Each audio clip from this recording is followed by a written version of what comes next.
I recently heard someone describe something as overrated. I won't tell you what, partly to protect the innocent and partly because it doesn't matter.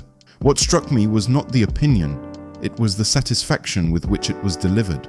The slight lean forward, the pause after, to let it land. There is a specific pleasure in calling something overrated.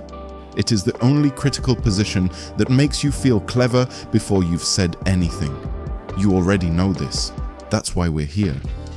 Have you ever been drawn towards a word, the shape of it, the specific work it does, the thing it reveals about the person using it? The word itself is interesting. Overrated doesn't mean bad, it means the consensus has it wrong. It means the people who like this thing have been fooled, or have unsophisticated taste, or are simply not the kind of person whose opinion should be factored in. The speaker, by contrast, sees clearly. The speaker has not been taken in. The speaker is, in this small but legible way, above it. The view from up there is apparently worth the climb. In 2011, researchers at the University of North Carolina published findings on what they called social identity threat in aesthetic judgment. The participants were played identical pieces of music and asked to evaluate them. When told the music was popular with a group they considered lower status than themselves, they were significantly more likely to describe it as overrated.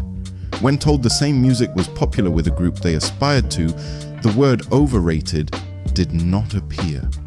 The music had not changed, not a single note. This is the point at which most people, upon hearing this, say that their own use of the word is different. That when they say something is overrated, they mean it properly, critically, on the merits. This may be true. It is, however, also what you would say if it weren't.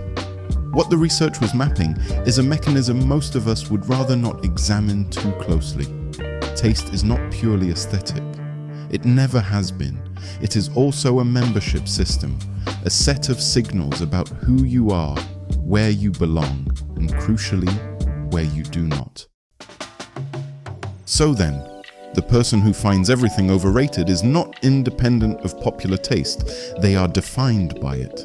They have, in a sense, outsourced their entire identity to the people they are trying to distinguish themselves from, which means the mainstream, without knowing it, is doing a significant amount of unpaid work. None of this means your taste is wrong. It means taste is more social than we tend to admit, more anxious than we tend to admit, and more revealing of our relationship to other people than our relationship to the work. The things we defend most vigorously are not necessarily the things we love most. They are the things we have most invested in being right about. The things we love without defensiveness. The lowbrow pleasure, the unfashionable passion, the enthusiasm we have never quite managed to be cool about. Those tend to be the more honest data.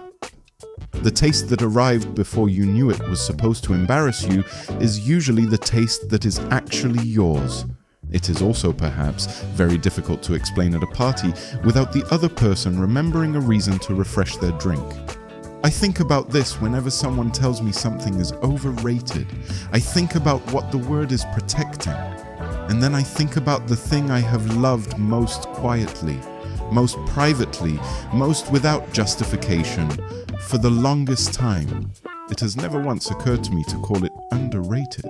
It just seems good.